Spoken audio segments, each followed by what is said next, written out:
This is QualityStocks. Today's Monday, October 18th, 2010, and today we're going to take a look at Fresh Harvest Products. This is a NASDAQ bulletin board company trading under ticker FRHV. Big move back here in April. Been on a solid decline since then. Came down, had a bad day here, but then recovered real quick. Now it's pulling back up and looks like it's trying to make some higher lows, sitting around a support level. Moving averages coming together. So we're going to see what the lower indicators are telling us.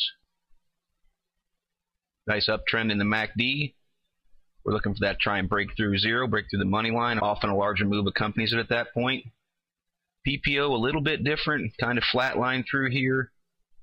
A little bit of an uptrend recently. Histogram riding on top, a little bit of decline. Keep an eye on that and see if this is going to push back towards zero or not. ADX in a pretty nice position. The thing to keep an eye on here is this negative DI. It can whipsaw pretty easy, but right now it's getting down pretty low with the positive DI. What we want to see is a positive move, and this positive DI, the green line, break through the red line, the negative DI, and make a move up here towards the ADX. This ADX we'll want to see come back down a little bit more, and then try and curl back up in a longer perspective. That's what we'll want to see the ADX do.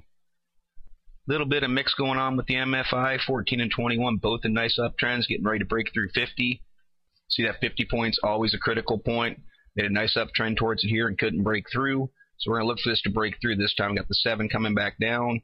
We're going to look for that to curl back around, and all three of these moved in unison up towards the upper end of the MFI. Accumulation distribution, you can see basically this flat line for about the last 5 months.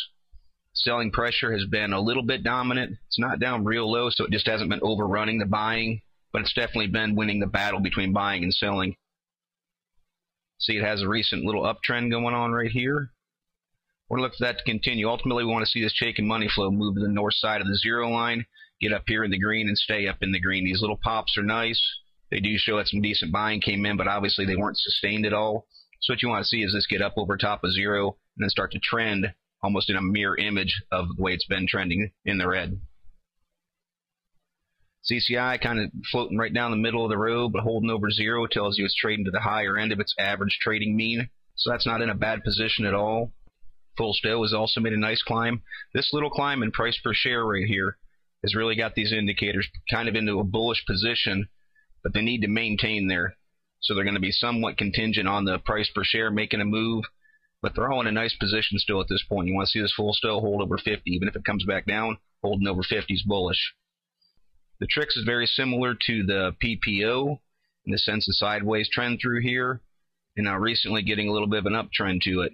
This is still a pretty nice look to the Trix. There's not really a solid downtrend to it. It's kind of in a channel. Look for it at this point to try and keep trending towards zero. You want to see it break this trend where it had to make a new higher high. RSIs are in a nice position, once again sitting right around 50 altogether. But as always, that break of 50 is what you need. You see throughout this whole downtrend, longer terms 14 and 21 never made it through 50. So it's that kind of a make or break point right here where they need to push through. As far as support and resistance goes, see it's getting a pretty good support right where it is. All the way down to a penny is kind of a bottom support. We don't really want to rely on this 006 where it made the big plunge.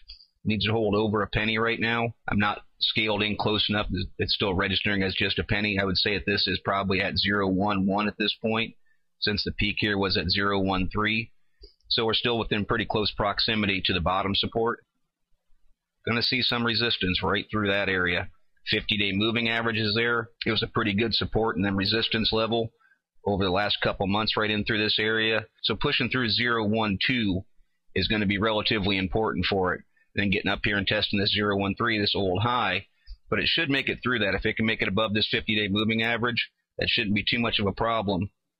The heavier resistance is going to come in here at 0.14. See, that was a strong resistance level for it throughout August and part of September. So I'd look for that to be more significant. And then nothing really, really strong until it gets up here near 2 cents.